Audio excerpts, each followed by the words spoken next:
And we're live. Hello, hello. Welcome, ladies, gentlemen, and Luxembourgians to that 6 plus show. I'm your host, Tom. I'm coming to you from a laptop because my computer exploded this week, which is really helpful. So I'm sorry if I'm a little bit blurry and my sound's not so good. I think you look dreamy. Thank you, mate. I appreciate that. Actually, I'm not hating the look. I think it's dulling the edges a bit. It's quite nice. Means you can't see me quite as clearly, which is probably for the best. So tonight we are joined by a very special guest who we'll introduce in a moment, and we're going to be playing a game. We're going to be trying to work out where the meta's going, trying to guess some win rates in a game you all know and love. Pin the win rate on the faction should be a very good time. I'm going to introduce everybody. Going to see who's popping up in the chat, and then we'll get into the show. So first and foremost, as ever, I am joined tonight by my dear leader, Chris. Chris, how are you doing? I'm still ill. Yeah, it's ill for weeks. it's taking its time, but I've got half term next week, so I'll get to carry on being ill at home, which will be nice. But it sucks because it just means you can't really be bothered to do any hobby stuff. No. I've been trying to paint up my model for the old world stuff, and that's not really happened. One unit of base coat on. Wanted to start painting my monolith. That's not happened either. It's just I've got a bunch of terrain here to review. So hopefully that'll be out soon. But yeah, it's a slow, steady time in the Toll household at the moment. It's a rubbish time of the year to be sick, but teachers all over the world are. Yeah. Unfortunately, I'm also joined tonight by the lovely John Scribbins, my sensei. John, how are you doing? Yeah, not too bad. I'm still in mourning for the Dark Angels Codex. So my response to it is just to build everything and hope that some of it might be good. I'm literally throwing sprues at the wall and seeing what sticks. Okay. So you've read through the book now. It's not doing it for you. Oh my god! Spoilers. This week's show will be quite interesting. It'll be me and Ed sitting there going, "So this one hasn't really changed." Okay. We don't know what we do with this one. So it doesn't help, I think, that we don't currently have points for it. Yeah. I think once points drop, maybe a bit more context, but for now I'm just a bit like, cool. So I may have suddenly received today in the post more Inferno pistols and power fists, because I'm an Angels of Death You're main. a Blood Angels main. I'm the OG. It's the original codex was both, so I'm alled to do both, right? That's how it works, is it? That's how I justify it. I can always find a way. Creative lengths people go to. Yeah. John, when I first met him, was convincing me he was a very themed and lore player. And I was at his house once. I was like, "Why have you got a bloodthirster, John?" He's like, "Oh, you used to be able to just summon them with your orcs because of a loophole." It's like, "Oh yeah, okay, yeah, that's 7th edition was great, man. That sounds really thematic and fluffy." And finally, I am joined by a very special guest and a 6 co-conspirator as of quite recently. It is the wonderful Thierry. Thierry, how are you doing? Very good. Hello, everyone. Thank you so much for joining us for the uninitiated. It's my pleasure to be invited. Yep, Thierry is the leading figurehead of Team Luxembourg WTC team, who, as you guys will know, it's with two figures. No, you're the one here. So I'm the one here. We've got here, yeah. So I have the coach role this year, but Gilles is the official captain. Right. Okay. So we have done. Yeah. Yeah, the old two figureheads. I dodged the administrative work. So you're coming on tonight. Obviously, we wanted to get you on to talk a little bit about what you guys have been up to and introduce you to our wider audience, because obviously we're going to be collaborating with you a little bit heading towards the summer in WTC. But also we've got a fun game that you've been prepping, I hear, very extensive for. So Thierry is here to take no prisoners. He's here to win tonight. He's going to pin the win rate on the faction for Team Luxembourg and get them the trophy for their cabinet to take back as well. So before we get into the background details, we are very good at self-promotion, possibly the best. So we're going to tell you about all the stuff that we've been doing with our very extensive Police Roundup. Chris, take it away. What's new on the channel? Oh, so extensive, guys. Well, Ed and Scrivo took on a look at the Company of Hunters. So they've gone through, they're obviously making their way through the Dark Angels at the moment. And so if you want to kind of get a breakdown on those sorts of things, like the key parts, maybe potentially a list idea, then make sure you check that out.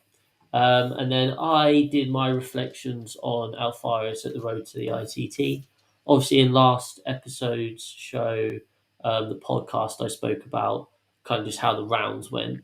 But in this show, I have the matrix up for each matchup, and I talked through kind of, as best as I can remember, the pairings process, why we chose the different defenders and attackers that we did, and then showing you how the game actually panned out. So that was quite a fun thing to do. So if you're interested in team type events, maybe interested in seeing what matrices for pre-Dataslate look like, then So that was. yeah, really, well, yeah, the land it was. But yeah, so we've done that. Obviously, it was supposed to be a couple of shows. Tom wasn't able to do the Votan one simply because of Yeah, technical my issues. computer exploded mid supervision yesterday, so sadly that's on ice until it's getting fixed as we speak. As soon as it's done, I will get Rock and Stone out. We've got lots of data because Jake, James, and I have played a ton of events with Votan since we were last on, and we have a lot of thoughts about them going into the new post-Slate era. We actually think they've come out pretty good. They've come out in quite a nice spot if you're a good Votan player. We think there's a lot going on there, and they've gained as much as they've lost. So I think we're looking forward to doing that episode and talking all about where they're at. Yeah, absolutely. I know Davey wants to do some Bugwatch stuff, so that's due to come out at some point. I've got a terrain review to do. We got sent some free terrain, and I'm going to be kind of comparing that to other pieces out there and seeing if it's going to should be winging its way to your tabletop. But other than that, that's kind of it. We do have an Old World episode, our first in a new series for Old World. We're going to do a monthly episode where we kind of slow grow, a bit like Tale of Four War Gamers. Only there's like 6 of us doing it. Yep. We're just all in differing levels of completedness. Yeah, we're going to do some goodies and some baddies. We've got 3 of each, so we're going to get that rolling. We're all just limping to getting it done. Ed's on like his 3rd army, but everyone else is literally still working. Yeah, we're not. not an exaggeration. Yeah, so good work there, Ed. But yeah, there's obviously plenty of events we're attending coming up soon. We've got Saffron Slam We do. this weekend. Tom, you're going to that, aren't you? I am. I'm really excited. So this for me is going to be Drakari learning. I have played a couple of games with New Drakari. I really like it. I don't really know how to play it yet. I lost 1 game just for playing it really badly, and I played Crusade with them, which doesn't really count. So Doesn't count. No, we're not chalking that one up, are we, John? It's a cool detachment, and I think it's ideal for Saffron because it feels in a nice spot strength-wise. I think it'll be fun. Very interactive. My opponents will get to kill the crap out of me, and I'm really looking forward to seeing how I get on. I mean, we've also got Paul there as well, which should be really fun. He's running Stormlance Marines because he just loves advancing and charging. So I want to do a bit of content just sort of documenting the sort of game I head back into Drakari. So I think Saffron, doing a little sort of run through of preparing for Saffron, will be part of that. We'll see how we get on. Will I play on the Ravine board finally? I hope so. I really want to play on that Ravine. I reckon I can fly over it pretty well. So I think I'll be all right, but we'll see. Nice. So last 2 things. As always, if you're looking to buy 40k stuff, check out Composite Games. Link in the description. They will you get up to 20% off your purchases, and if you use the code PLUS, you get an additional 5% on top of that 20%. That does not equal 25%. Make sure you know that. But that's mathematics. But you do. We get that little extra bit of money. And then in terms of as those of you who are patrons will know that we've removed that, and we're going to be setting up a YouTube scheme. I've started looking into it. Just need to finalise a couple of bits of things, and then hopefully in the next week, I've got half term next week, so I'll get to be nice and productive, and we'll get that sorted. So I know you're also desperate to give us your money. So yeah, that's that is the roundup.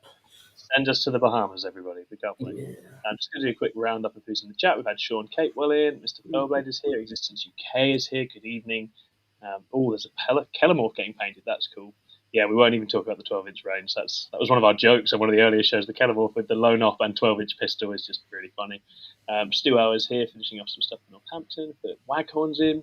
Sindri says, Tom's looking steamy. Valentine's came early. It sure did, Sindri.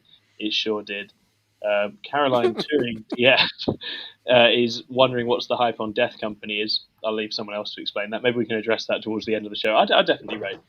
And Scrivo's always in the chat.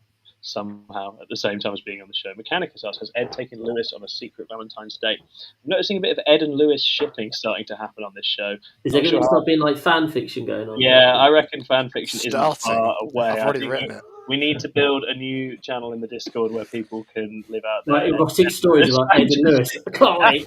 Such a niche. There'll I'm be into like this. some big Forge World model involved somehow. You just know. Mega Oh, Minutes. Matilda. Yeah. Yeah. Sindri Tepek is in. Afternoon from the States. Very, very nice to have you here. Sindri Shiruni is in. Talking DA Ultimate Funk is in. Says Chris sounds bloody awful. Yeah, thanks, Dave. If you can clarify if we mean his voice because he's ill or his sound, that would be really useful. Yeah.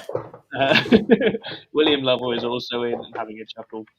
And Luke Harris is in. That's tons of you. Very welcome to everybody. Really nice to have you here. Nice. Right. Before we get into the games, we're going to get a little bit of a story. We're going to get a story of a plucky WTC team from Luxembourg. Thierry, tell us the story. What's the journey? What's the adventure? No, not you guys, John, not Wales. What's the adventure? How did you get to this point? Tell us your story. How do we get this? We had, like before COVID, when it was still the ETC, we had a team member who is also on the team now, Ivan, who works for, I will mess this up, for the European Union. Nice.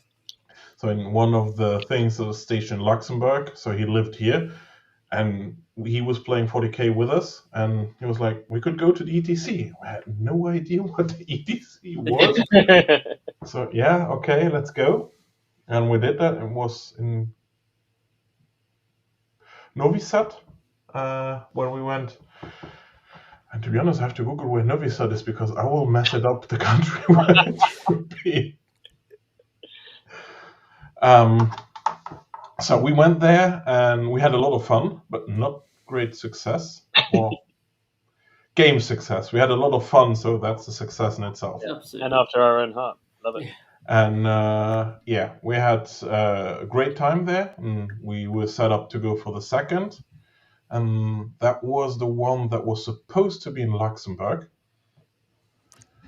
And then with COVID and everything happened, the WTC split from the ETC. Okay. Yeah. Okay. And then we went to the first WTC a bit more prepared. And then we had the team going. We managed to get what do you call it? A scene going in Luxembourg, because that has always been a bit of a problem. Some people know this because we were running joke for some time. We are such a small country and we have trouble getting people from point A to point B. Because driving like for 20 minutes, that's a lot. That's a lot.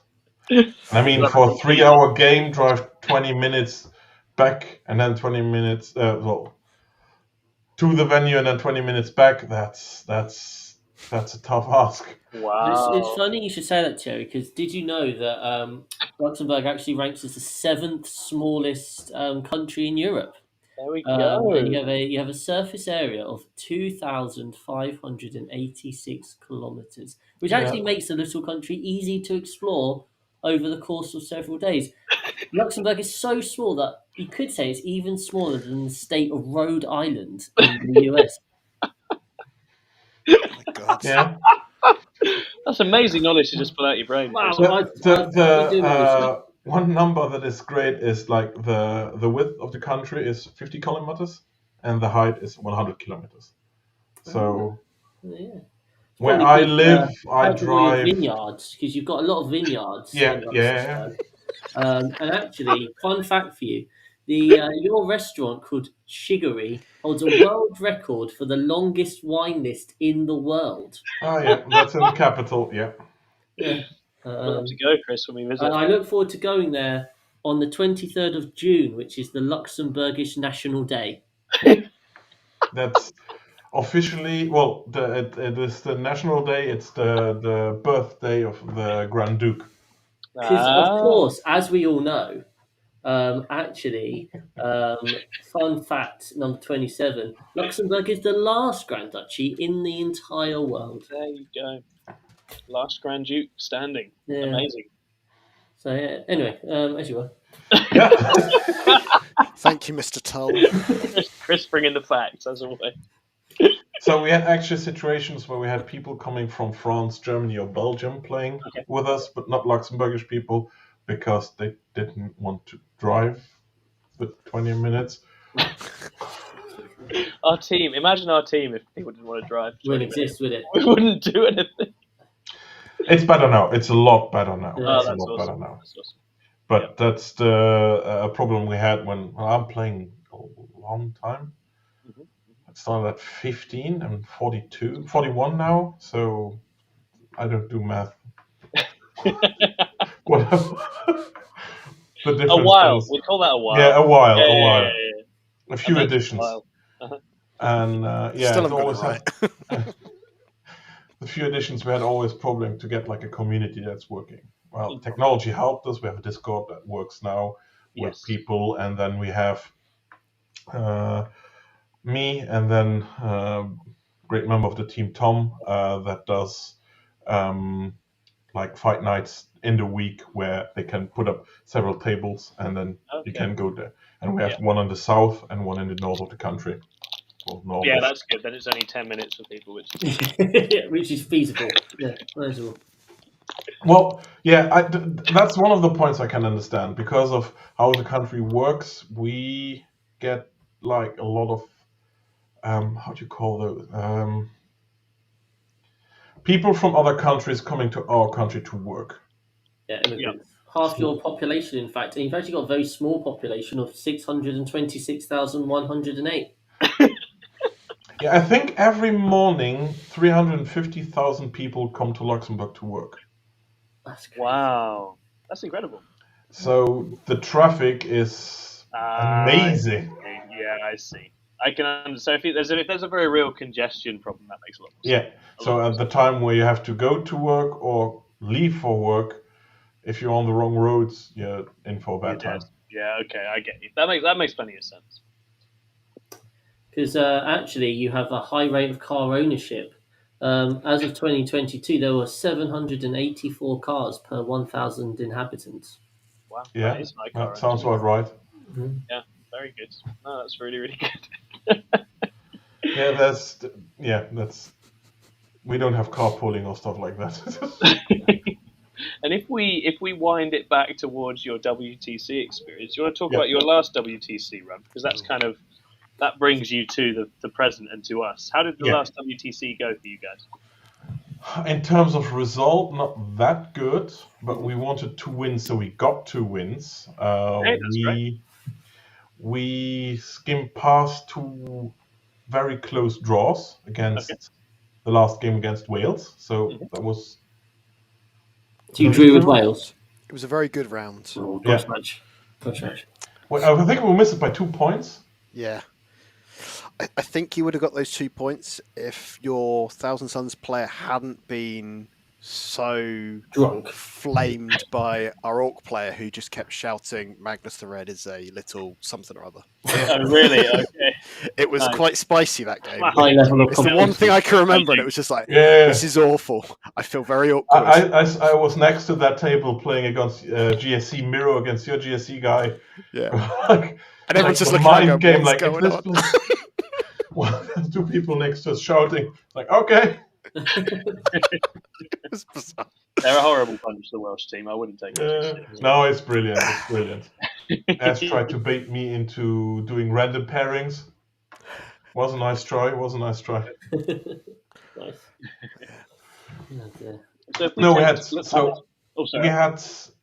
We had set a goal for 2 wins, which we got, and also we had the impression that we did a lot better in terms of pairing. So the scores, except for versus Germany, were really close to what we were expecting, and often the draw was very close to what we could have done.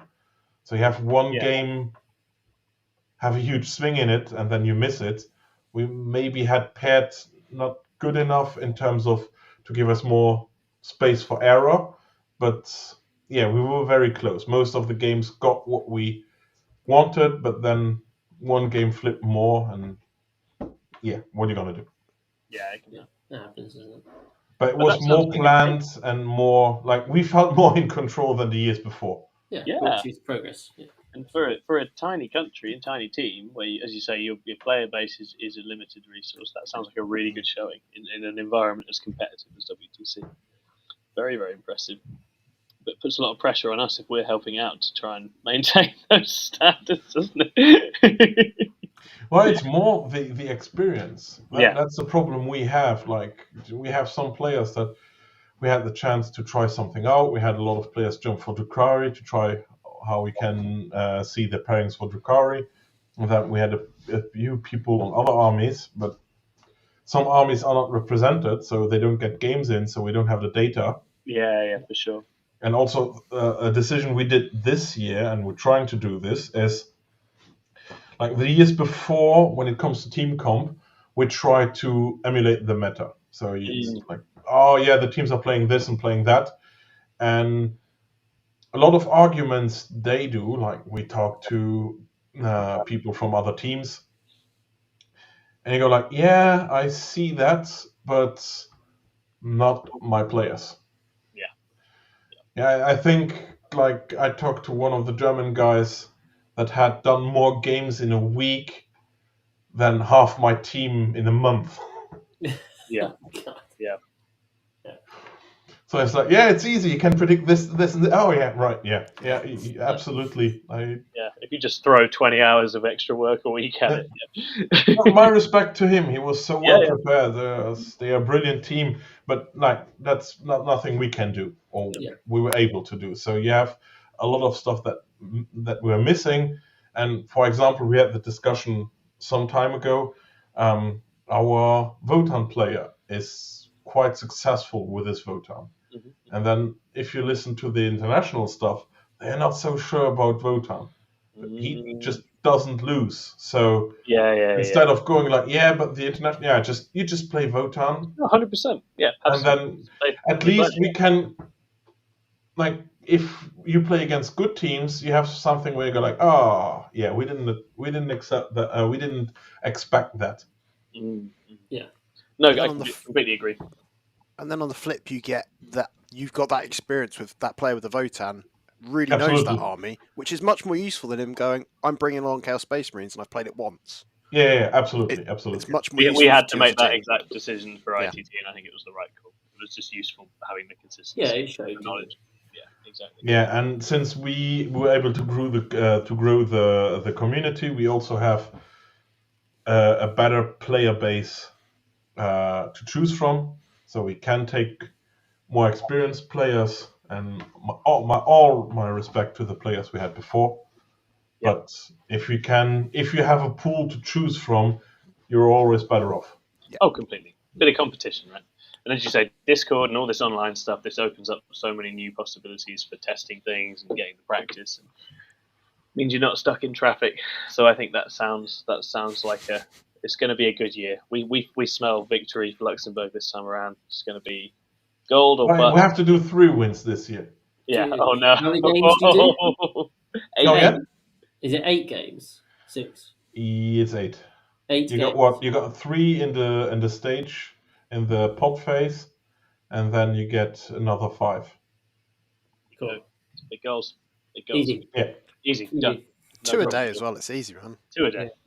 Yeah. I was so happy when they changed so to good 2 because I don't. Were you there when they had the first day with 3, like the first ETC they did, WTC no, they did? I avoided that.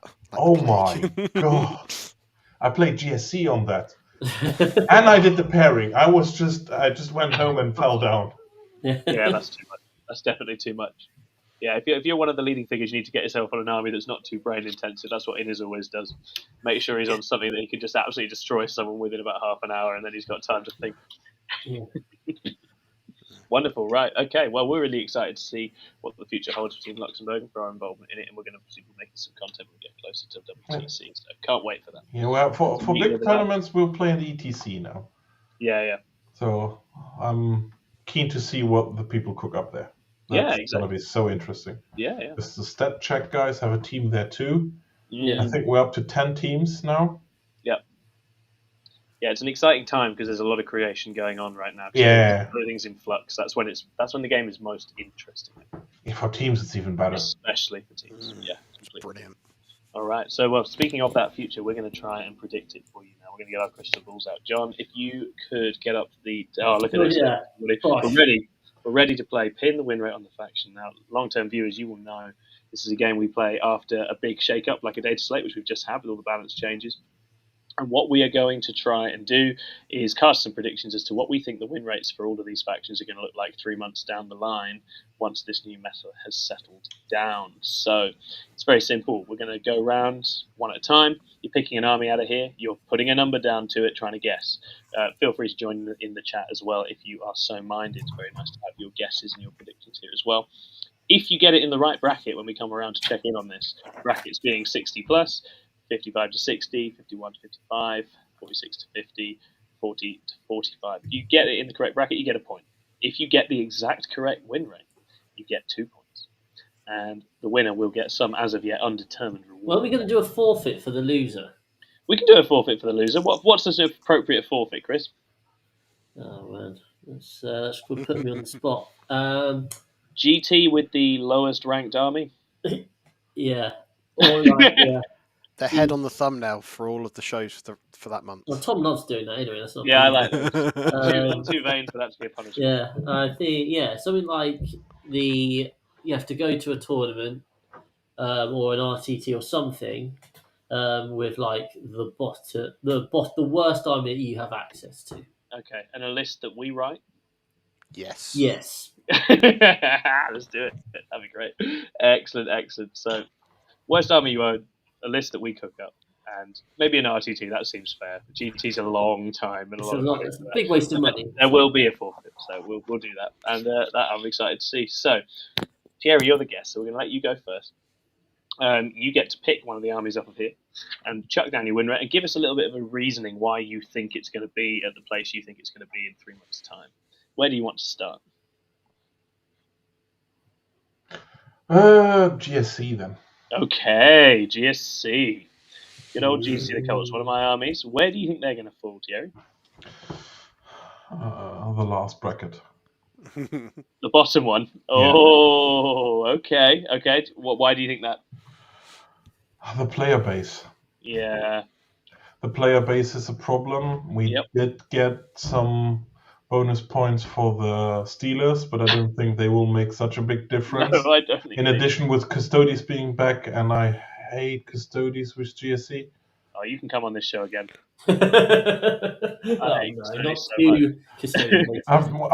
Our Custodes player is really good, and he's really good at rolling 4-ups. He's good at Warhammer. There we go.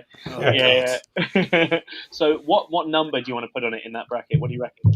Yeah, I had it down at 45. Yeah, I think 45 is very reasonable for GSC. I think you're right because I know from my own experience. I think in general the faction has kind of been abandoned for the time being, right? I think a lot of GSC players are taking time off from it. I think it's very vulnerable to a lot of armies in the game. It's not the most enjoyable playstyle right now because it's all acolytes and neophytes. Yeah, in addition, with the Necrons coming back with a 3-inch deep strike, and then in my opinion, the Grey Knights will have a resurgence, and they also have a 3-inch deep strike. Yeah. People will be more prepared for GSC. Completely. And then all the tools work better against GSC because Overwatch you don't have any bombs left. And I think you're completely right and that speaks to one of the dangers in the way we balance the game now, which is that GSC had all of their blip mechanics nerfed in an environment in which there wasn't loads of really easy ways to get the blips. Now armies can reach the blips incredibly easily. There's a whole bunch of armies out there with lots of ways to reach them. So the blips are not only nerfed, but are also very easy. They got a bit of help since the placement. The deep striking doesn't take them away anymore. Okay. Oh, interesting. Does it not? It doesn't count as that's a weird wording. It doesn't count as a normal move, but it counts as a normal move considering they're shooting. Sure. Okay. Okay, well that could be worse then. That's not a complete disaster. They still have to roll the 4-up or the 5-up. They do, yeah. And I've played against GSC, and if they miss a few of the early... you could even use them, like in teams you could use them, but they're just if the first 3 dice you roll are 2s and you don't get your units back, You're just stuffed. Mm. And it's just not a very. I think the playstyle is not that enjoyable right now. It's a lot of brain work for not much reward, which isn't ideal. Okay, we're going to move it to John next. John, pick an army, mate. Just one little thing on that though. It Mhm. might be slightly on the cusp of the book dropping 3 months. Oh, So that might be one that could be a bit because it's Could be. the first of the summer Could be. ones. So Yeah, I think it'll be right at the end of this time frame. yeah, but I was, well, it's maybe the WTC brain, but I was considering that for after WTC, because it will probably not be legal for WTC, so it might drop Yeah. end of July, then it will probably not be legal. Yeah, probably not. Probably not quite. All right, John, pick an army, buddy. So for me, Necrons at 53%. Oh, Because I think Games Workshop are going to knock them down a touch. They'll still be good. Interesting. I just think some points changes here and there because we haven't had them yet. That's true. So what you reckon they'll intervene on these within the next 3 months? Yeah, because it's not had its codex points tweak post kind of the kind of the bit afterwards. Okay. Yeah, I mean that's reasonable. I think Necrons are strong, but there are things that can beat them. So I don't. Completely. I don't think they're a massive. They're quite problem. widely played, it's which up always there, takes the win rate down a bit as well, right? There's a lot of people playing them. Yeah. Very nice. 53 for the Necrons. Is someone noting these down somewhere, Chris? Yeah, I am, don't worry. Wonderful. Okay, Chris, it's now your turn, mate. Pick an army. I want to go Eldari. Are you? But why? This is a tough one. This is actually a genuinely very tough one. I know what I think. Where are you going to put I don't think they're going to be over 55. No. So I'm going to go with. They're not going to be below it, are they? I'm going to go with 54%. Oh, I would have gone 55. Very good. Okay, yeah, I think so. Still very, very good. I think they're still very good. It's just going to take a different thing. You're already seeing it come out, and already a lot of the lists are kind of quite similar. Yeah, all the MSU. Yeah, you're going MSU, you're going Fire Dragons in Falcons, you've got stuff out of Wave Serpents, you've got the D cannons coming back. You've got people starting to put in the Shroud Runners for the lethal hits and the pre-game move. Out of nowhere, Guard is suddenly, in the UK anyway, the big bad. And they've always been a problem, Chris. Apparently so. Never went away. Now everyone's aware of it in the UK. And so you want to be able to take out the tanks, but you also need to be able to take out all the infantry. You've got Fire Dragons, which are one of the very few solvers of the Catan problem due to the melter. You've only got an 85-point unit to solve that problem. It's disappointing times. It's tough. And yeah, I think you're now hitting that true like MSU bounce around. It's going to be so much cooler. I actually want to get mine out again now. Yeah, it's going to be whether they can compete with the armies that just hold the middle of the board. Because beforehand you had the Wraith Guard that were going to hold the middle of the board. Now there's quite a lot of discussion on Discord I'm on about whether you go Kane, Avatar of Kane or not. Mm-hmm. Because a Fortune Avatar of Kane is still just so hard to deal with. Yes. But doesn't have everyone's teching to kill Catan and doesn't have the feel no pain or the growth. Yeah. So in my mind, you're just going to walk into some matchups where that thing will die quite quickly, and then you're playing 335 points down, which isn't necessarily something you can afford to do anymore. You used to be able to do it, but not these days. So yeah, I think they're still strong. I think it's just going to have you've got to be a better player now. Vic's taking them to Northampton this weekend. Yeah, he's got a recall list. And I think that's the direction lots of people are going. I know Duda in Poland won an event with a bunch of Wraith Blades, and I think that could definitely see play, certainly on other types of boards in Europe. Obviously, we focus more on UKTC style stuff where something like the Avatar of Kane just doesn't really move around very well. It does move around a bit better, I believe, on Games Workshop trade and stuff. So it might be a bit of a country meta type thing. But yeah, I'm going to say 54%. Yeah, I think 54 is very reasonable. I think it's still good. I think it's going to be briefly freed up because actually I think Eldar players have got very bunkered down on one particular way of playing, and actually it's an index that can play a whole bunch of different ways, as Liam VSL casually demonstrated by turning up, having not played them in ages, and just battering everyone with a completely random grab bag of stuff at ITT. Isn't the To list Jack Tight, though, really didn't it? good still now after the nerf? Yeah. I think it's still solid. I think Phantasm being different means you have to play in a very different way. I still think they're great. And All the aspect wires on tiny bases, they can still hop the other side of a wall. You still have Fire and Fade, and the threat of Phantasm is still amazing because you just have the opponent playing like an idiot because you can just threaten to jump out onto a point and get more primary, and they have to act like you might do that, and then you shoot them, and it's a really fun time. So it's still got a lot of control, Eldar. Maybe not able to take all comers anymore, but we'll see. Yeah. Okay, very nice. I am going to pick one. I'm going to go Grey Knights. Ooh. I'm going to go Grey Knights. I'm going to put Grey Knights at 53%. 53. 53. That is high, Thomas. You think that's high? I think that's quite good. I quite like Grey Knights. I think they're good. I 100% think they're good. John's currently put them in the wrong tier. I haven't. This is me. Chris I have them at 52%. Yep. So I have 53. I think 52 is equally valid. I think Grey Knights got some exciting changes. I think the buffs to the shooting on the Dreadnoughts are very nice. There's some points drops also very nice. I think they're an army that has a very good set of tools into a decent range of other armies in the game. And they are one of those ones where they catch people out. They've got that kind of surprise factor as well. And I think they will be tried quite a lot more than they have been tried at the moment. And I think there's a bunch of good Grey Knights players out there, and I think they can definitely achieve some stuff. I think their ceilings. I don't think this is a consistent GT winning army, but I think they'll definitely have a good 3 months ahead. Side. Yeah. I might try mine just to lower it down. Oh, you've got to try yours. This is the time. Absolutely, they look fun. It's really exciting. Yeah. Oh yeah, 100%. Yeah, I think definitely a really good time right now. Okay, Thierry, we're taking it back to you, buddy. I'll go to what I know. So CSM. Okay, where are we thinking for CSM? In the bin. Stop it, John.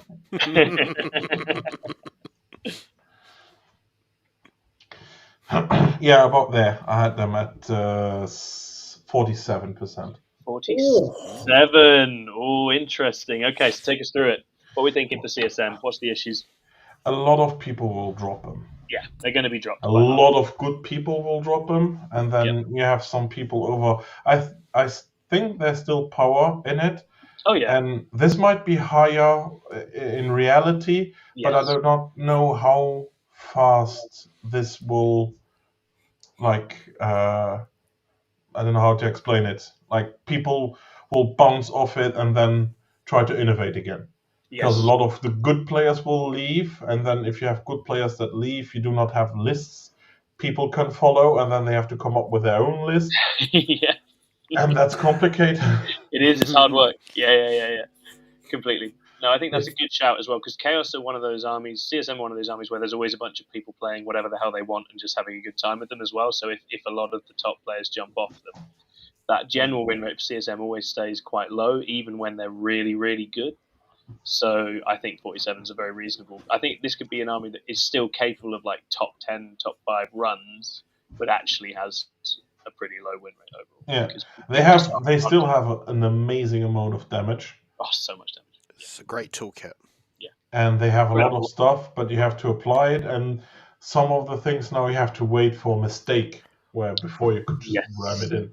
Completely. That's literally right. Very Slanesh of you.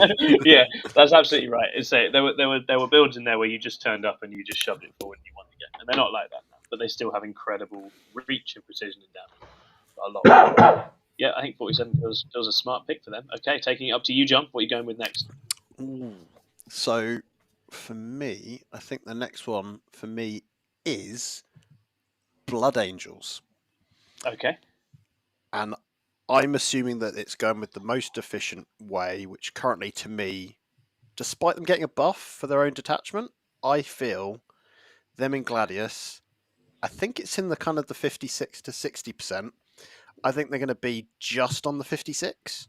Oh, because I think it's got the same feel with a lot of the lists that I'm seeing other people and that I'm writing, where it is very much like the CSM lists of old, where you just go and shove it down someone's throat, and it either kills them or it doesn't. It's just a kind of Marine Horde type way of playing. Yeah, we just punch them to death and shoot them to death at point blank range, and I feel like that's going to catch people off guard for at least a while. Okay. Yeah. Wow. And well, survivability in those Death Company guys are quite survivable, and I think that there's going to be a problem with it. I don't think it's going to be sort of a high percentage of the meta, but we'll see people playing it well, surprising people with it. Yeah, there we go. Won't be me. Nice. All right, Chris, over to you, buddy. Your next pick. I think one of the armies that got a nice little glow up is demons. Yes. So where do those demons go to? Well, you've got the fact that demons guys, I feel like they're that sort of army, a bit like Garden Orcs, that their win percentage is often a bit lower than Yes, I agree. than it actually could be. Mm-hmm. So I am going to go with 53%. Okay, very nice. Where is the picture? They are the second one on the top. There you go. Yeah, there you go. 53%. I think that the good players will get those. I think someone like Franco is going to have a win percentage of He's going to have a great time. 60, 65%, maybe even 70%, Franco. But I think you will still have the people who just want to take all the monsters and that. But I think that they're in a good place now. I think they get a lot of stuff on the board. I've seen, and also everyone's just suddenly discovered Blood Crushers. Which is an exciting time for everyone. So people are going to have to deal with 15 Blood Crushers just running at them, or 18, whatever it is, and trying to deal with that. So yeah, that's I'm going to go Demons at 53%. Yeah, sounds good. Sindri Tepek says Golden Banana Time. I'm not going to support you, Sindri Tepek. I will take Custodes. I'm going to put Custodes at a cool 57. That's where we're going Custodes. I think Custodes. I had exactly the same number written down. Custodes have a lot going on. I think they have counters, natural counters that can just lift them before they get close. But they are back to being the best melee army in the game in a great many ways in terms of the control they have of the game and the damage they can do. The Dev Wounds change is big for them. They've got a lot of stuff on the board. And crucially, a lot of people are going to try and use them right now. And I think Custodes often do have quite a nice, solid win rate when they're in a good spot, despite not necessarily being the golden boys of the meta. Lol. So I think, I feel good for Custodes. I think Custodes are going to have a good time doing that. Which then takes us back to you, Thierry. Where are we going? Nids. Nids, nice. Where are we going with Tyranids? Let me check what I wrote down. Check your notes. Yeah.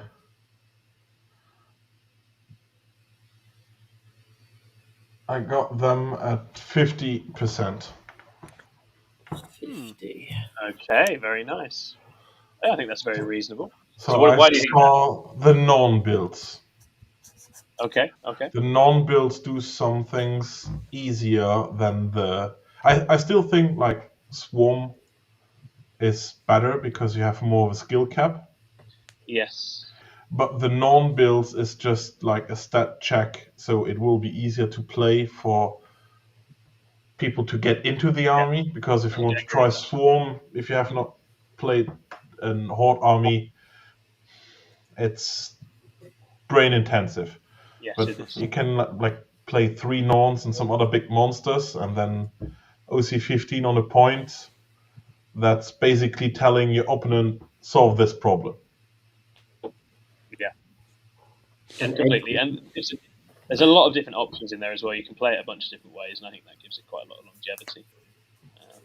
Because it got buffs. It didn't take any hits, really. So it's in a really nice spot going forwards. Okay, John, back to you, buddy. What are you going with next? So I'm going for the obviously the deep cut of all the factions. I think Imperial Agents are going to maintain a 52% win rate because that one player is going to just play slightly above winning more than they lose. Good old Sai. It's Sai. It's our boy Sai. Just Sai. Sai. John thinks you're going to win 52% of your games for the next 3 months. That's what he said. Yeah, no more, no less, because I feel that's optimistic. Yeah, I mean, Yeah, all you need to do is like go 3-2, 2-3, Exactly. 3-2, 2-3. And he had Get been, enough so action. I don't feel like it's going to change. Yeah, that's completely fair. So Imperial Age is Yeah. OP, man. Absolutely Yeah, man. outrageous. All right, Chris, where are we going next? Ugh, You wanted that, didn't you? such an asshole. I'm going to go with Imperial Knights Oh. Okay. at 43%. Oh, down there with GSC. Because they're still shit. They Yeah. are shit. They're not. No one's going to be picking them up. No. This is a challenging pick because you've got some people who will be picking them, and it'll probably end up there at like a 30% win rate. But yeah, they're not good, are they? And if people are taking to kill Catan, then Yeah. that's They a could probably kill scary Knight. thing. They probably kill a Knight quite quickly. Knights, ironically, have quite a good game into Necrons. Quite good at that. They're quite good at lifting Necrons. But I don't know if they're good enough to make it Yeah, I worth feel it. like no. And they have that effect as well, where if Imperial Knights are bad, then guys just play Chaos Knights, right? So you lose anyone interested in playing Knights well anyway, because they go play Chaos Knights. So if they're not the best Knight faction, they drop right off. Yeah, I think that's a good call. Right, where are we going to go next? I am going to go for. Let's take Drakari. Let's go for Drakari. I am going to put Drakari 65, right? 48. 48. Yep. I think this is a cool set of new changes. I think it's got a bunch of cool things going for it. I think it can win games. It has good matchups, but I think it also has a bunch of bad ones. And unfortunately, some of the bad ones are emergent threats in the game. I think Custodes is very difficult. I think Imperial Guard and Artillery is very difficult. Grey Knights, if you have a look at what's up above there, Grey Knights isn't good. Necrons is very peaky. Eldar batter them. So there's a bunch of the best stuff in the game still that I think makes life quite difficult for Drakari. I think good players are going to have a good go, and I think we'll see some cool results. But they will have fun playing it. They'll have a great looks time. amazing. That's my plan. I'm going to have a blast, but I'm playing it, I'm designing it, I'm thinking about the matchups, and nothing I'm seeing in my head is saying this is going to go super well. I just don't think that's where it's at. But I think what I think for that is that I don't think GW should be chucking balance patch indexes out that land anything above that kind of point, right? Because that'd be a bit. If the goal's game balance and you're dropping new detachments and they're broken, then you're doing it. Yeah. So I think it's a reflection of good balancing that a new bit that they're dropping takes them to a perfectly kind of middle of the pack kind of place. And with any luck, the meta will shift and it won't be so many of their predators are what people are going for. But it doesn't look like an easy ride for New Drakari. And I still think they're tough to play. So I think people who aren't well on their game will still have quite a hard time converting wins with them. But they will have a lot more fun because they'll get to blend to some stuff with Incuba. And that's what we're all here for. Wonderful. So that takes us back to you, Thierry. Where are you going? Death Guard? Death Guard, nice. What were we thinking? Let me check here. 51. Yeah, spot on. Okay, take us through it. Why are we thinking 51? They're still good. Yeah. I don't think they lost a lot. Morty got stronger because of the no modifier thing. So much better, yeah. They didn't lose a lot when it comes to demons. Mm-hmm. And I find them amazingly good whenever I play against them. It's like, they do what in shooting? Yeah. What? Yeah, they might be the best Chaos faction in the game, right? And I don't know them well enough, but they might be higher. Yeah, they're another one where, again, there's the player base hasn't historically had lots of killers in it, but we might well see that change over the next few months as people try them out. Historically, they've had a more casual player base Death Guard, so the win rates tended to stay quite low. But I think if ever there's a time, they might actually get pushed up a bit. People try them a bit more, which probably not. I mean, with Death Guard and Custodes in the game, mostly it's not possible to play melee anymore. Yeah. Well, I'm going to just no. Yeah. No. Yeah. They can also just still plug in War Dogs and Nurglings and have a great time. They benefit a lot from that. Yeah, I think that's a really good position for them. Okay, John, we're going to you next, buddy. What next? I'm going to go with Orcs. Oh, wow. I'm going to say 54% Oh, because in 3 months' time, You are they're going to have more detachments, Yeah, there's more the problems, codex, right? and even if they just land at the same One level as the broken current combo. index, Yeah, And it's that was a factor in the Custodian's prediction as well, because their book should come in the next few months. and if it lands like we're seeing a lot of stuff now, so a good example, the Drakari tweak and the Dark Angels Codex, they're good, they're solid, they're reasonable, but there is not something that you look at and go, "Oh, that's the problem. I'm going to use that problem. I'm going to bend that and use that." So that kind of gives me some hope that where they currently are is kind of where they're going to stay, but with just more options that not everyone can kind of go, right, I'm going to build this to deal with orcs, because there won't be just one version of them now. Yeah, for sure. No, I can see that, and they're solid right now. They've got good game into a lot of the field. And I'm I trying. think it's just seeing if a few more people pick up the kind of Brian Sight way of playing. I think the signs are people are, and I think it's great. I think it's really good. Okay, very nice. Chris, where now? Getting down to the dregs now. God. Okay. Oh, no one's done God. voting. Oh, this is go on then, God. Let's have Guards it. are really good for the players that are actually trying to build good guard lists and play them well. Yeah. But thankfully for the rest of us, there are a load of idiots out there who don't do that. So do they lean? Which side of 50% do they lean? Is the question. I'm going to go with very non-committal 50%. So Yeah. I think Yeah. it's reasonable. Guard are going to sit there at 50%, where in a veteran player's hands, they'd actually be far higher. Yep. But the plebs out there who want to take triple Baneblade save the day for us all. Yeah, I think that's right. It's worth remembering. Guard had an incredibly strong book at the end of 9th, and I think it only ever hit like 51%. Yeah. Even though it was phenomenally strong in the right hands. So I think 50 is very reasonable. I think it actually be less than that. I do understand the players going with triple super heavy. Big damn heroes is what they are. Yeah. You got to respect it. Yeah, I remember I was talking to Martin Cooper he won an RTT at Christmas that I was at with Guard, and he was just saying, "I just hope no one pays any attention to this," and then they get a nice slate. That's He's all we just got need. one beachhead, hasn't So, he? and then he went and won Beachhead, so he knew full well the strength of this index, and it's come out looking really good. Okay, so I am gonna go. I'll go for Votan. I am gonna put Votan at. I think I'm gonna go 50 for Votan. Gonna go 50 for Votan. I've been chatting with my Rock and Stone brothers. The Carls. Three of the most experienced cows in the Three calls.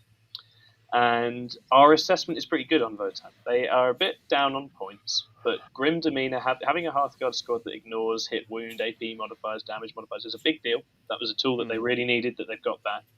And they have good game into a fair amount of what else is out there. They can give any of these armies a game. Eldar's very rough, but the rest, they give a very good game. I don't know that they're always on the favoured side, but they're very good at dealing with all of those things, and they certainly have the guns for it. So I think they're perfectly capable of holding up and holding their own. I think the big determinant will be whether people keep trying it and keep using it. But I think they're in a solid spot, absolutely solid spot. And I think that the AP damage reduction change basically to me is well worth the being 100 points or so down. I think having that tool for killing things with Armor of Contempt or damage reduction is massive for them. Okay, so now Thierry, it's back to you. Yeah, I'll go for Marines then. Okay, nice. So that encompasses all Marines? I think, looking at this, I think it's just the generic Marines. Just if you were just playing the straight up book chapters, you could have Ultramarines in there, but not the special boys. So where does Black Templars fall? Or am I missing an icon? Oh, good, Scrivo. Oh, God. So I think Hold caller. So I think Black Templars haven't made it on here at the moment, so we need to work out what we're going to do for them in a They can be Harlequins. month. So yeah, just for the Codex compliant Marines, Thierry. So Ultramarines, Raven Guard, Salamanders, all that stuff.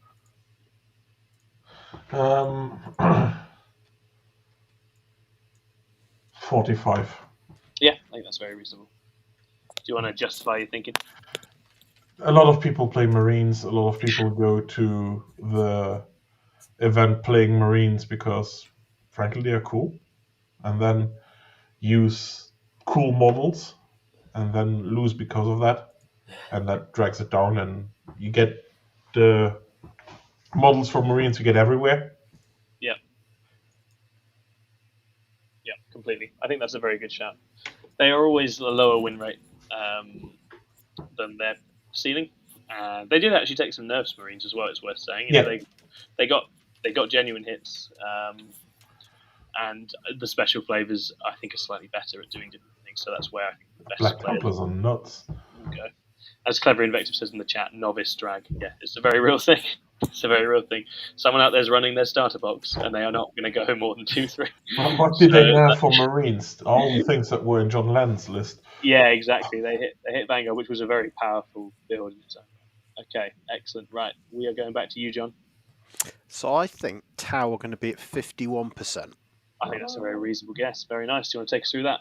So they're potentially getting a new FOMO box, which may not be, meaning that their book may not be out.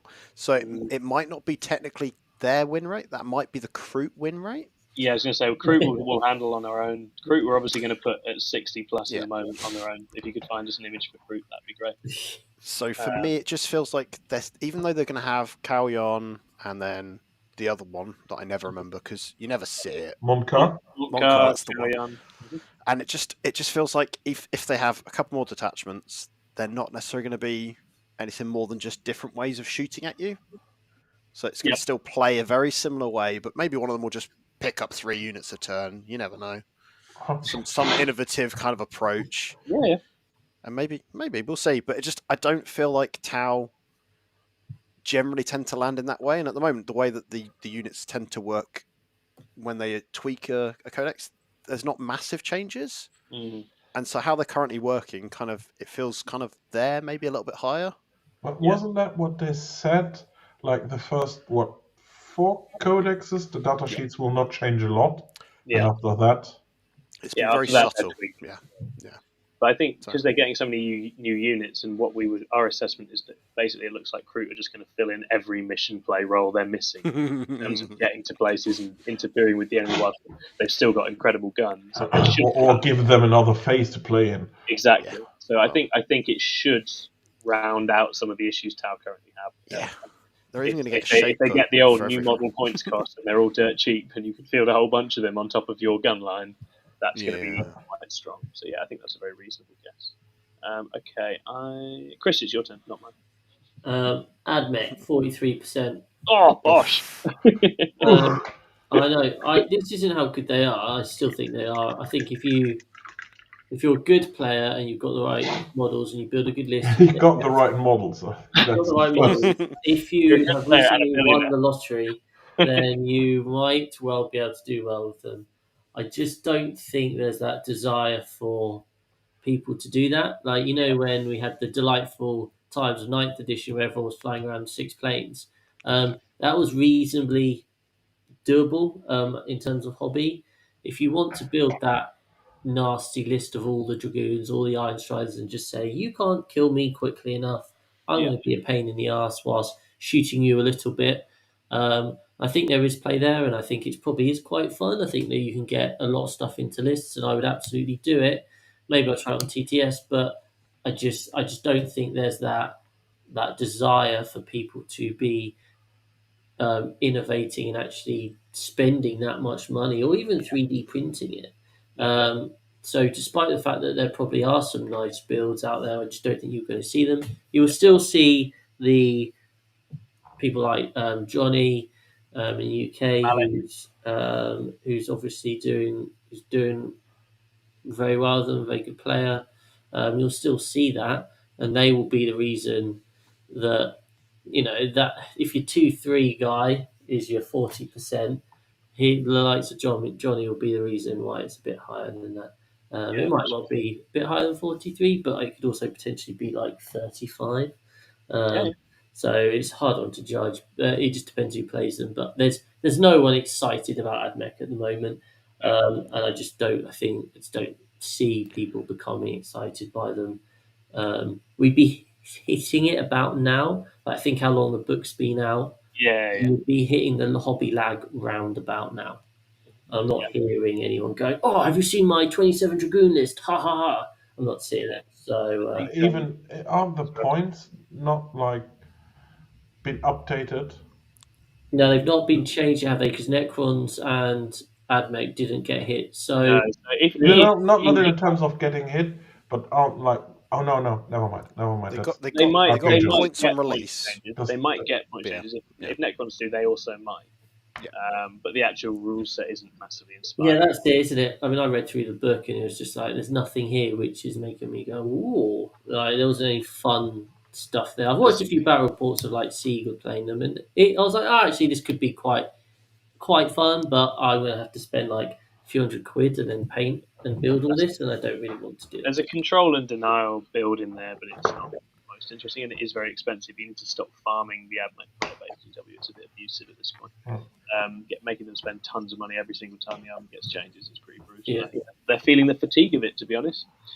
Clever Invective says, total shock seeing how good the Necron Codex came out, but then Admech got fat nothing. Yeah, I think that's completely fair. You know, they came out together. The Necrons one was so exciting, has a bunch of interesting stuff going on, and the Admech one just didn't, which is a shame.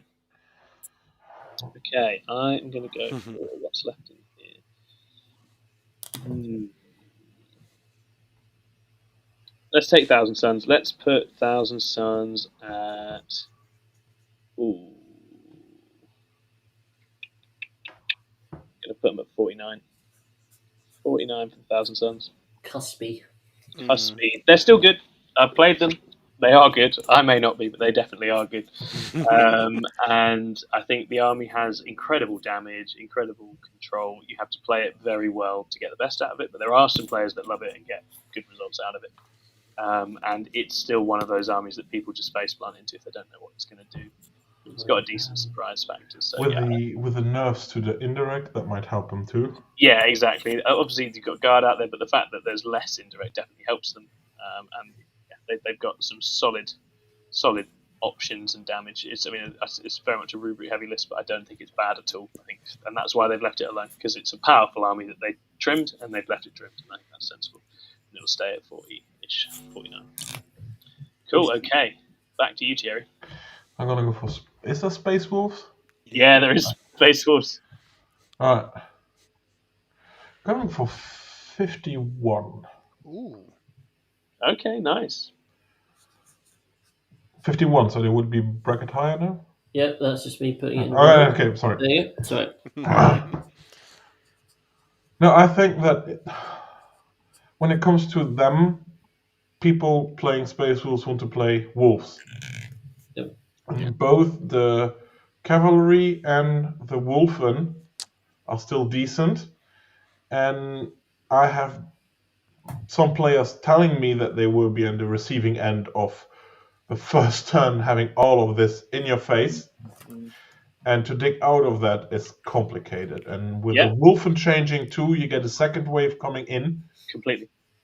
And for the Space Wolves, it's not like with the Space Marines where you got people.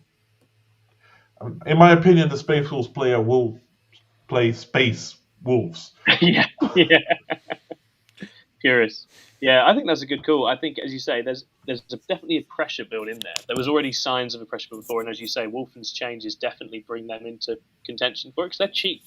They're dirt cheap for what they do now. And they got fast. They are. They love the Stormlance So detachment. that Stormlance run you over Thunderwolves and Wolfen behind feels very fun and very solid. I think that's a very reasonable call. And again, one of the game plans where you go like, there, that's your problem. Now deal with it. Yeah. Which is how Space Wolves players want to play, right? That's what they're all about. It's less taxing on your mind.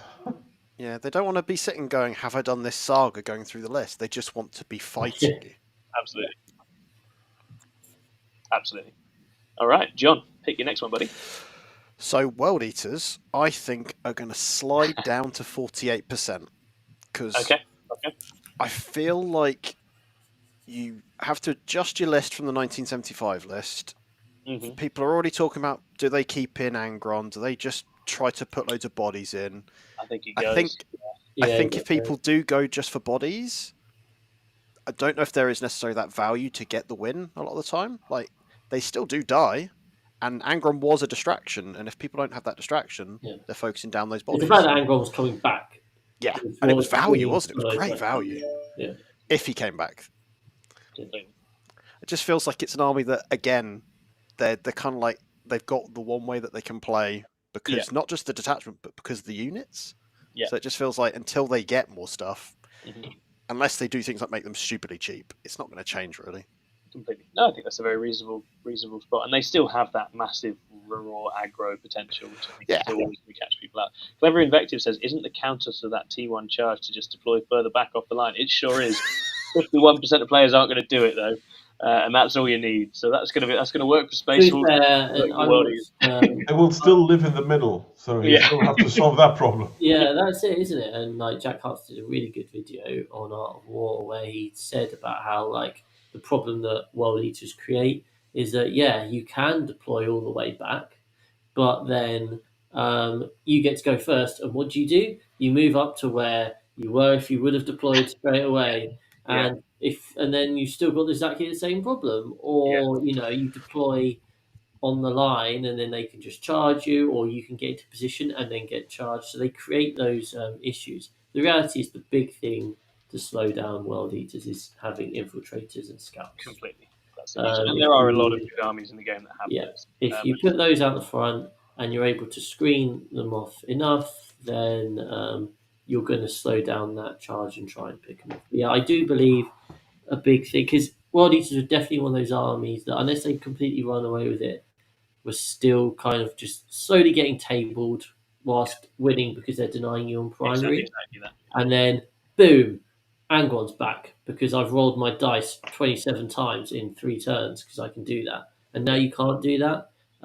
So I think bringing back Angron just means, or not really bringing him back means you're not probably quite getting value out of him anymore. So then you do move to the more outbound 8-bound list, and then it's just a similar style, isn't it? Of because Berserkers are pretty shit, to be honest with you. Apart from killing very specific things, so it's just about that 8-bound. Hope your tags and your no fullbacks go off and die slowly. I think it's still the way to play them, really. Yeah, absolutely. It's a good call. Right. Oh, there's all tricky ones. Let's go Sisters. I'm going to put Sisters at a cool 48. That's right. Sisters. I think Sisters are good. I think they have a high ceiling. I think they are not a massively popularly played army in the first place. I don't think they cut it into the very top of the game, which means I think some of our strongest players out there on Sisters probably don't take them, which means the win rate suffers a bit. And I think they are hard to play well. So I think that puts them in the middle of the pack, really, for their actual averages and outcomes. And I think that feels about right. You'll see the Odd Sisters run that's very good, but I don't think the army just turned up and pushed into someone is a strong army. I think it needs a lot more finesse than that. They did take a couple in there, so I think that feels about right. Nice. Okay, Thierry, back to you. We've got 4 left. It's our final 4. A bunch of classics. The third one? That is Death Watch. Oh my god.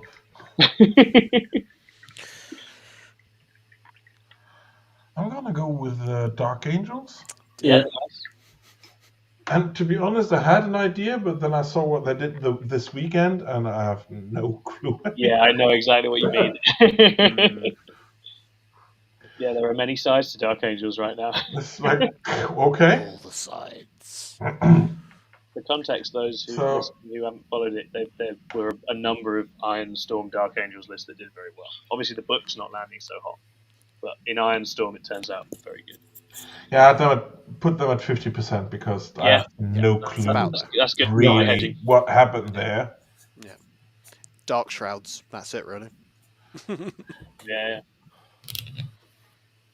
That's the only thing that made them Dark Angel lists, really, wasn't it? Yeah, pretty much. Well, I guess so. Yeah. Dark Shroud for cover and stealth to hurt guard and other shooting, so they can just go toe to toe with a ton of tanks.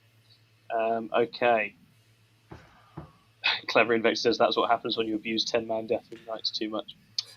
Yeah. Somewhere Paul James just looked up like. back to his life.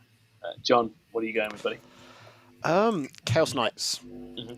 I think they're a solid middle of the pack thing in a singles environment still, because like people, if they haven't built the list to quite deal with that much armor, It's still skew, isn't it? Yeah. Yeah. So I think they are kind of just on the cusp. I want to say 50% because I'm not convinced they're below, but I'm not convinced they're above. It's a good play because it's making our tier list look sensible now. Well, We've got I think it is sensible when it comes to win rates. Yeah, we've got quite a fat middle, as you'd expect. It's looking it's all where right. it should be. Our first one we did was like everything's 58%. Yeah. Like, it turns out that's statistically not possible, guys.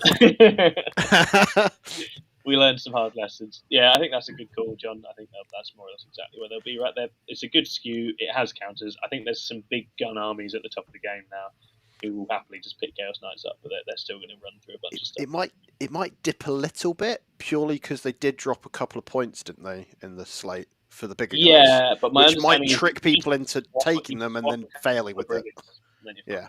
got a couple of things for some whatever the shitter one is, Stalker. Yeah, it'll be a slight wobble, but I don't think that'll change things. Clever Invector said this is the flattest the meta has been, which is really good. Yeah, I agree. I think in general we're looking at a pretty healthy. And obviously we are 100% right here as well. So we are the best meta forecasters. It'll be interesting. Yeah, we've not called any like 60% broken shit. Well, yeah, but I have like a remark to this. The problem I see when we're building for teams is that in terms of win percent, it seems to be really healthy. But I really dislike singles because you have so much rock, paper, scissors going on. Where like, my army has a 51% chance because half of the armies I win, and the other half of the armies I lose.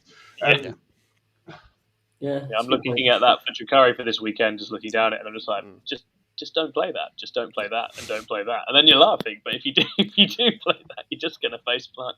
That's just where it's at. Oh dear. So, apparently Art of War released their rankings, and that too was flat. So that's good. Well, they that's probably awesome. copied us. I'll have to watch that after this. I don't allow cross contamination before we do so. Well, outside of the Necron's been a little bit overtuned. Each of the codexes, if you look at them in this kind of where they are, they're all kind of in the middle. Yeah, which and tells me win that rates actually, I think the win rate really covers over the sins of a particular build as well. Because I don't think even the strong armies and strong builds aren't going to have just auto win. Exactly. It feels nice in that respect at the moment. Yeah. So custodians players.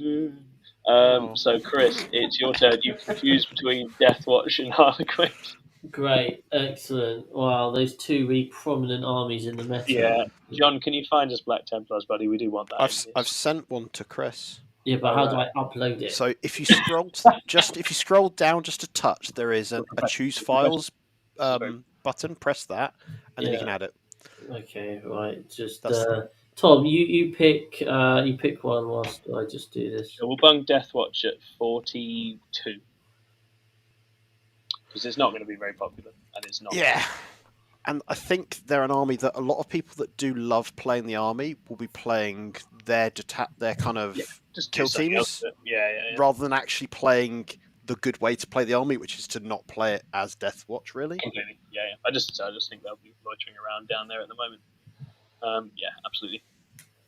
Which takes us to Tom went 40. I went Deathwatch 42.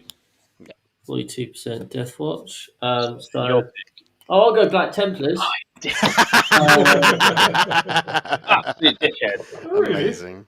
But we can then just delete Harlequins because it's not relevant data, to be fair. So that's fine. Then we'll all have the same number of what goes. I think Black Templars are going to be. Well, Black Templars are really, really good. And they are really good. People who are taking Black Templars aren't dunces. No, it's true. They're not. There's not a generic loyalist Black Templar player out there. They're all just taking Black Templars because it's a good spice of life. There is that one guy. Yeah, a really happy chap. I'm going to go for Black Templars. What's the highest you've had so far? 57. That'd be a nutter. Yep. 58%. Whoa. Yeah, go for it. Why not? Bosh. Once you allow for the infantry horde and the tank car park, I kind of see where you're coming from. 58% Black Templars. Yeah, I mean, whenever you hear of Black Templars, it's just, they're really brutal, they're really good, they're doing a good job, they've got a load of armies. What, the 6th Reaper bullshit. Yeah, Yeah. yeah, Run exactly. Six Reapers, yeah. So, They are very silly. They are very silly indeed. Ugh. Well, I'm yeah. glad that you got to have that instead of me, Chris. That's fine. That's good. So, well, I mean, maybe I'll be completely wrong, and that'll Death Watch be. won't let me down. They'll be rubbish as a Remember that Awesome. one half an episode where Ed got really excited about Death Watch? Yeah, he did. Because Ed gets really excited about a lot of stuff, as we know. Because that once per game, one full old Oaths a moment, and that was it. That's all it took for him. That's how you beat Necrons. Boom. Just have to beat everything else as well, being the main issue. Yeah. That is interesting. All right, okay, that's our win rate. So we're going to check back in 3 months. We will do the scores. Maybe we have Thierry back on. We'll be hanging Definitely. out. Have Thierry back on, and we can hand out some punishments for our losers. Yeah. We're not going to do Harlequins because they don't really functionally exist. And also, how do you model for an army that the only player that runs them is Mike Porter? That's a difficult one to do the win percentages of. 80%. Yeah. Broken patch. So we'll leave them off.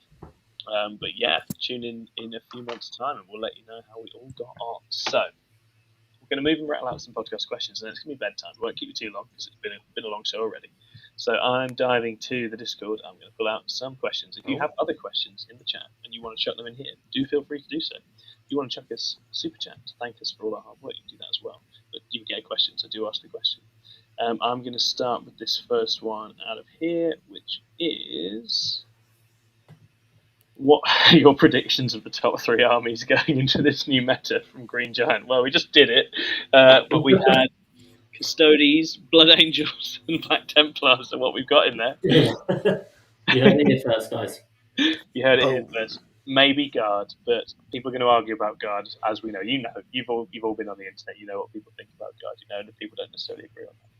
Guard is certainly going to win some stuff. Our next question is from Sai.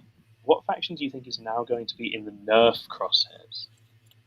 Who's cruising for a nerfing? Well, we're all waiting for Necrons to get hit. Surely Necrons. Yeah. And A then little buff on Catan. And maybe Wraiths. A little price increase on the Wraiths. Just to make them just a little bit hard to justify the 18. Yeah. What do you reckon, Thierry? Are there any armies that you think might be in the nerf crosshairs? Probably not, will not be nerfed, but I do not like the effect Custodes and Death God have on the melee. Yeah, it's the rock, paper, scissors thing. I do not think that they are too powerful and they should get something else, but the fact that I play melee and I play against Custodes. Yeah. This is the big issue Great. with Drakari when you're mapping it. You've got Drakari who are a combat army, and you're like 2 of the better armies in the game are just combat control armies, and you're like, what do I do? I go in and I die. I don't really have an answer to that. So yeah, I think I'm looking forward to how it evolves, and it looks good. I don't think, except for Necrons, there should be, but I might be completely wrong. Yeah, it's have to see how impressive some of these like marine tank gun-liney lists are, because that might get some tweaks as well at some stage. And that's just points, I think. Not able to fit in. Or just someone saying, don't take 6 of them. Yeah. Can't have 6 gladiators might also be a good shout. Yeah. Yeah, it doesn't. There's nothing that feels immediately terrifying in Green. So that's reassuring. Titchy asks, what army do you think is now bottom of the barrel, and what would you do to spice them up beyond just points changes? Who are the whipping boys?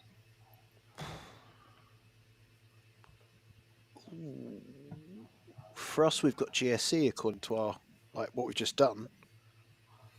Yeah, GSC will get a book, and that's realistic. That's the fix, right? That's what we'll say. That's the fix. GSC is... There's a few indexes that are just a bit hacked a bit. Knights being Imperial Knights, they both just need a redo, really, in terms of...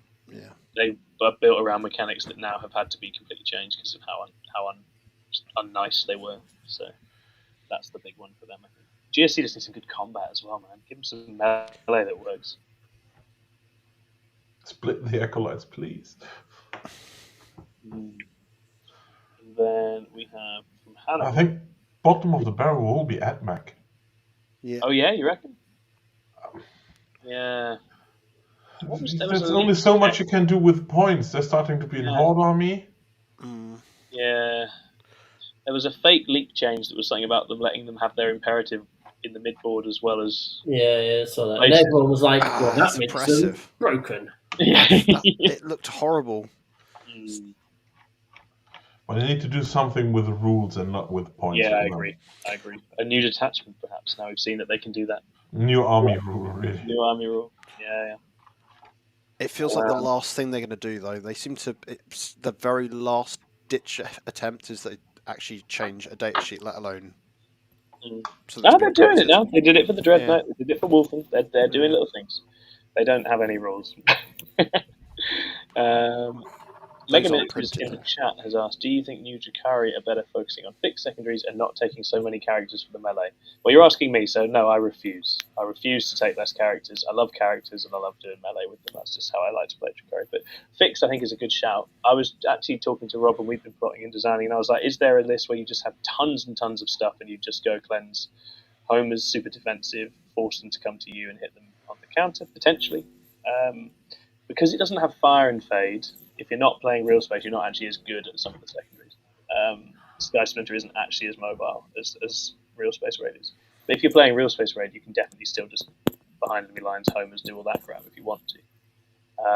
So yeah, fix might be better for them, and yeah, probably less characters is good. I think some of the best lists only took 2 Archons rather than 3. We've all gone for 3 straight away because it's like, oh my god, I want my Incubi to hit really hard. But getting that balance between how much combat is enough and how much shooting you need to genuinely trouble the opponent, I think is something we're all still working at. And you might see this where actually you only have like maybe 3 good melee threats and a lot more guns and chaff. But we all want to try the combat first, so that's what's going to happen. Next question. There's a long one from Sindri. I'm just going to direct it at you, Thierry, because you're the international captain. If you were building an 8-man teams list for this weekend, what 8 factions are going in? So we're doing a scrim, and what we're taking for that scrim is, my paper is downstairs, so there might be a mistake in this, but I think we went for Imperial Guard, Sisters, Marines, Knights, Death Guard. And then when we're not sure is Custodes or Orcs, one of the 2. Ooh. Yeah, our Custodes player is also our Orc player, and is good with both armies. So sweet. There's some missing. Elder. Yep. What's the last Necrons. one? And Necrons. Thank you. Yeah, that's a good suite. I think that's a good spread to be choosing from. Yeah, that feels like a very good. But then Votan is close to it because we have I a Votan genuinely player. think Votan in an 8 works just fine right now. I think they can go in and have a solid game with a lot of what is currently good at the top, without doubt. Mega Miniatures says he's really enjoying the Beastmaster too. Yeah, our first ever games with the Beastmaster this weekend. I can't wait. I have plans for it. I'm going to shove that Beastmaster where the sun does not shine. It's going to be a good time. Okay, so next question from Ultimate Funk. Now Drakari are the new hotness. How quickly will Chris discover that he's always wanted to play them? And how quickly will Archon, in quotation marks, fuck you, Ultimate Funk, Archon Tom go and play something like, I don't know, Imperial Knights? Do you feel Dave's just like firing fucking beef constantly. Fuck Dave. I did consider dabbling in Drakari in 9th edition when they were amazing, and didn't do it because I played a much fairer AdMech. Jesus Christ! So shut the fuck up. I don't think this rule set's good enough to draw Chris to Drakari. You might see him try some Yunari at some stage. I mean, I have. If it was like in the old days when it was, the Yunari had the Incarn and you had some Dark Elder there. I did consider Scourges and shit like that. Yeah. Good, I think there's quite a nice balance. It'd be fun to try, but the reality is I have too much other stuff to be doing. So how many mandrakes have you ordered? Yeah, none. I've got the 5 Rangers. And I think you can tell that the index has landed in a decent spot. Ultimate Monks, it really appeals to me. It's special snowflake enough that I absolutely will give it a run before ultimately getting frustrated and going something strong. So then we have. Titchy wants to know when's your Patreon equivalent going live? Next week. Next week. So we'll get that all out for you next week. Thank you very much for your inquiry. We appreciate it a lot. We just want to make sure it's all laid out nice and proper, so it'll be good to go. That is us now done. This is your last chance to shoot a question in, so do fire a question in the chat if you'd like something answered. And if not, we will be going. So as before that, the only thing to do is to say thank you so much for coming on, Thierry. It's been a real pleasure. Really good to have you. My pleasure. Yeah. It was a fun time. Yeah, really good time. And we'll look forward to some more work with Team Luxembourg not too far down the line. Wonderful. Well, we have been the Blues. We talk 40k. We're very good at it as well, you know. And we will see you all again next time. Bye-bye. Bye-bye.